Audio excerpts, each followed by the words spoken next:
Hello there, YouTube. We are back with some more Matchplay commentary for y'all. I'm joined by the Quackity McQuackerton, the Kaiju King himself, TJ.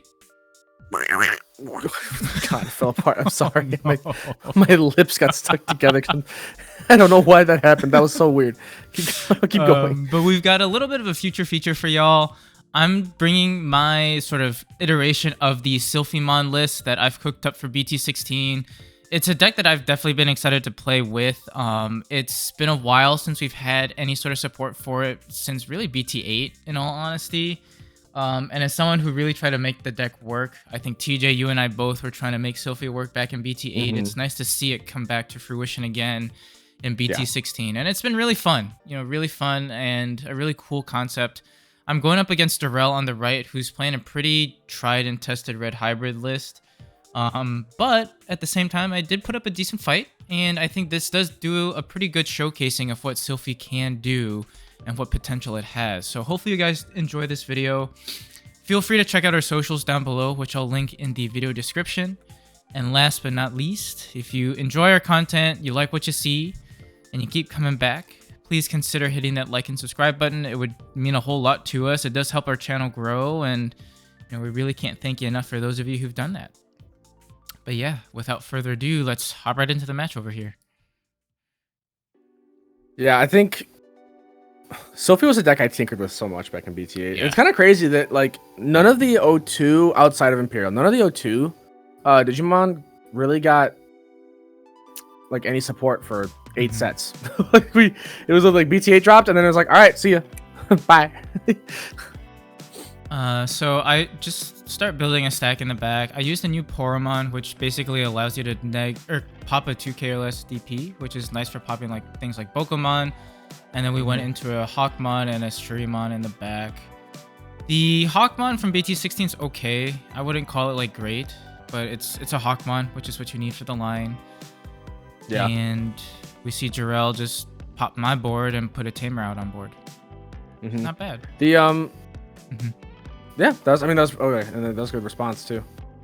Yeah, I think your turn 1 play was honestly really good. If it was like any other deck that wasn't red hybrid, there's usually not really an out to getting past the level 4 that early. Yeah. So you would have had a really early Silphy play there. We see Jorel doing some search. Does grab a BT-12 flame on, it looks like. Yeah. And then you pass, and then you just you send it back over with the. And I will apologize in advance for a little bit of the lighting stuff. I will have edited this by the time this goes live, but the lighting was a little bit dim. We were in my apartment just kind of chilling, getting some games in. So if the lighting is a little bit different, apologies for it. Jorel did his 2 checks. He ended up living since he had the DP buff both from the Greymon and the Takuya. And then he's so generous and gives me 1 memory with the Atomic Inferno there. But we go ahead and use the double tamer to play out a Gatomon or a Salamon for free, which allows me to go into Gato for a reduced cost of 1. I'm able to DNA into Silphy, tapping the double tamer to 1, gain me a memory, and 2 DP neg 3. And then I'm able to use Silphy's effect to -7k and then pop a 4k or less Digimon. So I'm able to do pretty good board wipe there. Yeah, that was very clean. And do note that the -7k DP and the 4k or less pop are 2 separate effects, so you don't necessarily have to like put it all in one basket. You can distribute it sort of like what I did there to get more board control. Yeah. So see, you got some good tamer set up now. You have a Sala on the back of the Evo for 1. We got tamer set up, and then the 2 inheritables from Gato and Sala neg 3k each DP into security, so I'm pretty much confident in swinging in there. Did you pay the 1 for Sala when you got into it? Yeah. Okay. I think I paid the 1 and probably gained it back from tapping the tamer as well. Well, you can't tap the tamer though, because it's in the. You're evoing in the back. Oh, the Sala. Oh, that's Sala. I think you were at 1, and I don't think you paid for. I mean, it doesn't really matter, because he went to 3 anyways, so he had the memory setter. But that is something to remember though. Jorel does get some aggression. That's the only bad thing about these new rookies is that like they're good rookies, but I don't know. I feel like the 1 cost Evo is a bit kind of silly in my opinion. I don't know. Feels like it's like these decks, like some of these decks aren't doing enough to where it's like really matters. Like same thing with like even like Imperial, like the BT-16 Wormmon evoing for 1. It's more just like a minor inconvenience that it really affects the deck at all. But here Jorel's like threatening game, so I'm just like, okay. We push up the Sala, which allows me to digivolve from trash at start of main for reduced cost of 1. So we go into Harpy for reduced cost of 2 now, since it would have been 3 to evo. We go ahead and play the double color option, which lets me play an Silphymon from my hand for free, and then I can DNA digivolve. Tap the 2 Tamers to gain 2 memory, and then -6 on the Alda, and then go ahead and pop it. Right. And then my stack has security check +1 until the end of my turn as well. So go ahead and swing 2 checks with the Silphy. A lot of DP reduction into security from the Inheritable, so it does live. And then we just go into Venus. Yeah. That works. Would it have been worth it to maybe swing with the Harpy first to get the recovery off the security check? And then probably, considering that the security was so DP negged, it probably would have been good to get that security check in. Because then you can Evo again and then use the Beast Storm to play out Aquila still, probably, right? Assuming you had another level 4 in hand. I don't know if you did or not. I don't think I did. Okay, so then that's probably not much you can do there. But Jorel ends up just pushing up his Aguni, swinging over my stack, which unfortunately does not partition because it was through battle. But we do use our 2 Tamers to play out 2 Hawkmons, and I was digging for another level 4 here that was compatible with Hawk because I had Gatos, which would be a little bit more expensive. Yeah. It would not help me keep turn. I needed to have 2 cost Evos to give me the sort of ability to keep turn and DNA. Yeah. The more I look over the Silphy list stuff, I think a memory setter is needed because I think if you get choked to 1 constantly, you can't play the game as effectively, even with the new Tamers. Yeah, I agree. So we go into the Shuri for 2, hoping to draw into something, and I go draw into another Gato, which I'm like, god dang it. And that makes it so the Aguni can't attack, right? If it has blocker, it can't attack. Oh, got you. Yeah. Got you. But I do tap the 2 Tamers since I did Digivolve into a red or yellow Digimon, so I gain the 2 memory. But at this point, I'm just like, I can't really do much. So we just go ahead and swing in a security with the Venus. It does live. And I was like, okay, well, we'll play the Gato. I do have the end of turn Evo to go into Silphy to get rid of it. And there is a little bit of a conversation here because we pop the Aguni and then we're talking about the sequencing of like Aguni would play out a Silphymon. And if I'm able to pop something for care less after I DP neg it, like, do I still get that, or does the flame end up living?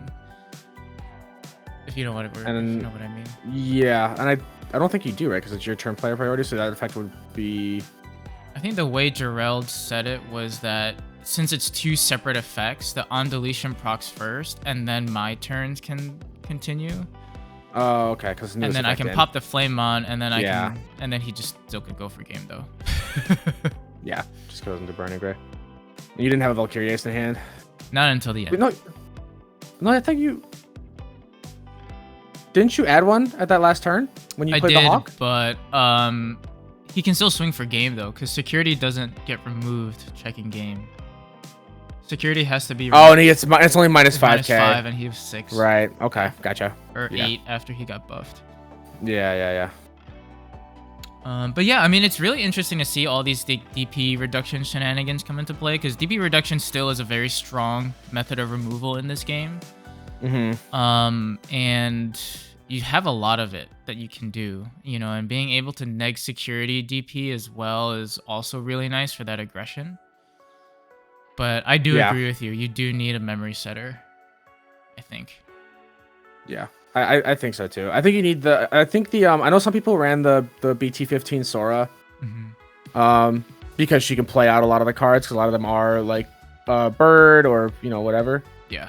I think she also plays out Winged Beast too, or something like that. Yeah. Something like that. Where's she at? When a Digimon card returns from your trash to the hand, by returning this Tamer to the hand, you may play one 13,000 DP or less Digimon card with the Avian, Bird, Beast, Animal, or Sovereign, other than Sea Animal. Yeah. It works. I think that works off the Gato because the Gato lets you grab back a card. Yeah, the Gato's Yeah. the one that lets you grab back a card. Anyways. But yeah, I think Jorel's been doing also pretty good sort of response of me being like, look, like I'm threatening a DNA just by throwing out a level 4, and he's been able to have the Burning Grace that help him pop my level 4s, unfortunately.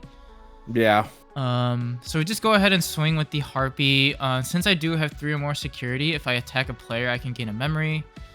Does hit an Alda, which allows me to armor purge. And I go into another Harpy, hoping to draw into something, but unfortunately I don't. I just hard evo into a Silphy to minus 5k on his Aguni.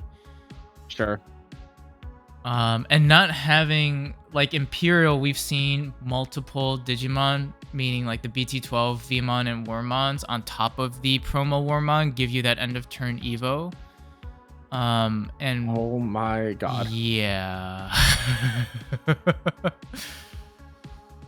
But yeah, so basically he Atomic Infernos, I can minus 5k and then minus 8k, which just kills it after the first check. Yeah. That was crazy. But yeah, not having an end of turn evo is rough, I think, for this deck. I think you forgot to pay the one for the Sala again. Yeah, I need to remember that. And then you swing. You should have done another check there, right? I should have 2 checks, but I think because I forgot that since the Aguni, or was it, that got deleted, I kind of misinterpreted that as like it got deleted so I don't get a check. But like if it doesn't die due to the DP reduction, I should still get that check. Yeah. Which is on me, but we're learning. No, it's okay. It's your first time playing the deck, I think, right? And yeah. Playing against Jorel with Red Hybrid more times than you can count, probably. Yeah, and he chooses to slide sources, but does not go into an Emperor. Instead, goes into Burning Gray here. We'll swing for a check. Ends up living, so gains the 2 memory back. Goes into a Burning here. Goes into an Alda. And he just kind of works his way up the line, which is scary. Gets the extra inheritables. I guess he wanted the Alda inheritable. Yeah. So he didn't have it in... And here I'm just remembering, oh, like, we could, in theory, minus 8k on something. But both stacks are bigger anyway. Yeah. And he goes into Emperor to pop my guy, which gains him back 4 memory because they're overflow. And then he does his 2 checks. He ends up living. And he gives me 2 memory. So generous. And it's also rough me not seeing Tamers right now. Like if I had a Tamer, I could probably do a little bit more. But unfortunately, I don't. I do have the Salad that lived, which allows me to Digivolve into a Harpy for 2. Which allows me then to DNA into a Silphy, which then lets me minus 7 and then pop a 4 Careless, so I'm able to get 2 bodies out. But other than that, there's not a whole lot for me to do. I just drew into the Crimson, so I guess one thing I could have done was just DP neg to the Emperor and then Crimson the board. But that wouldn't respond to the Flamemon in the back, unfortunately. And then the other thing you could have done is also maybe swing with the Harpy and pray you lived, which it would have lived because it was an Uko in there. Yeah. The Harpy would have recovered you one. Yeah. So, but yeah, I mean, I think, you know, for an initial run through of Silphy, I'm having a lot of fun with it. Definitely playing a couple rounds with it. I do see where I could improve on the deck and also just improve my general gameplay of it as well. But I do see it having a lot of potential. And I think we've talked about this off cam too. Like, it has done decent in JP from here and there. Yeah, I think, yeah, like you're saying, if anyone watching this, I think can honestly see, like, Red Hybrid is a deck that's known to just be all the nuts fast. And Jorel's just, he's seeing everything to kind of just keep on pushing aggression. And like game 2, you were missing Tamers, and you were still doing good damage. Like, you were making progress into security. Yeah. Just sort of, it's admittedly, I think it's just kind of a rough matchup too, because Red Hybrid just controls board. It does kind of what Silphy does, just better a little bit in a way. Yeah.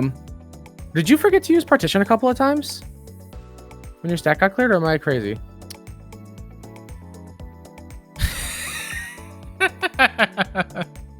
I think yes. you, I think I'm there were a realizing couple now, I times think where you- Battle did it, but there are times where Emperor popped the stack that I probably could have spit out those partition pieces. Well, I think the game might have. Oh yeah, that last turn that because you That had a last Selfie turn, on board and you yeah. went Emperor. Yeah, you should have. I Yeah. should have had. Anyways, on board. that's okay. These things happen. We're learning. We're But learning. yeah, I think you guys can get the idea that the deck, what the deck can do. It definitely is the second best performing deck for the DNAs of like the main 3 DNA Digimon from O2. Shaco really just kind of didn't do anything, unfortunately. But Sophie still had a couple of tops. It did pretty more than a couple. It did pretty decent. It's just it's very hard for it because it doesn't have as much unfair free memory gain as Imperial does. Yeah, for sure. But yeah, that does do it for the video. So hopefully you guys enjoyed it, and hopefully this does give you a little bit of a preview as to how Sophie will do. As I keep working on it, hopefully we can get this more on cam and you can kind of see more of a fine-tuned list in the future. But for now, this is what I'm working with, and I'll be sure to comment in the comment section below with my list for those of you who are looking for it. So check it out there. Thank you all for tuning in, and we'll catch you on that flippy flip. Bye-bye.